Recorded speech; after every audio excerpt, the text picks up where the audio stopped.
My fiance's friends joked that she had a backup fiancé in case I ever messed up. So I walked over to the backup guy, handed him the engagement ring, and said, "Tag in, buddy. She's all yours."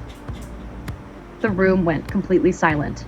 We'd been together for 4 years and engaged for 6 months. She always said she didn't care about expensive jewelry, so I proposed with a simple $100 sterling silver ring. She told me it was perfect. I believed her. Looking back, I was completely blind. At our engagement party, I noticed she kept avoiding me. Instead, she spent the whole night whispering with her best friend and hanging around Evan, her so-called brother. Then, during the toast, one of her friends laughed and said, "Don't worry, Maya already has a backup fiancé if Liam ever messes up." Everyone froze. I looked at my fiancé. Instead of denying it, she smiled at Evan. That's when every red flag I'd ignored suddenly made sense. The late-night visits, the secret texts, the excuses. Instead of getting angry, I laughed. I reached into my pocket, took out her engagement ring, walked over to Evan, dropped it into his hand, and said, "Tag in, buddy. She's all yours." Nobody said a word.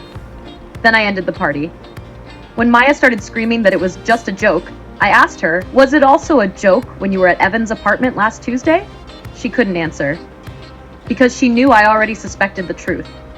I reminded everyone that the apartment was mine, not hers.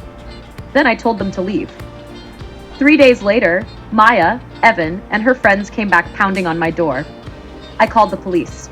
The next morning, I changed the locks and packed every single thing she owned. When she demanded I give back the expensive office chair she'd been using, I reminded her she'd promised to pay me $700 for it, but never paid a single dollar. She even tried getting me evicted by filing false complaints with my landlord. So I hired a lawyer. The fake complaints stopped immediately. Then something surprising happened. A week later, Evan texted me. He admitted Maya wanted him to lie to my landlord and even accused me of owning a gun. He refused.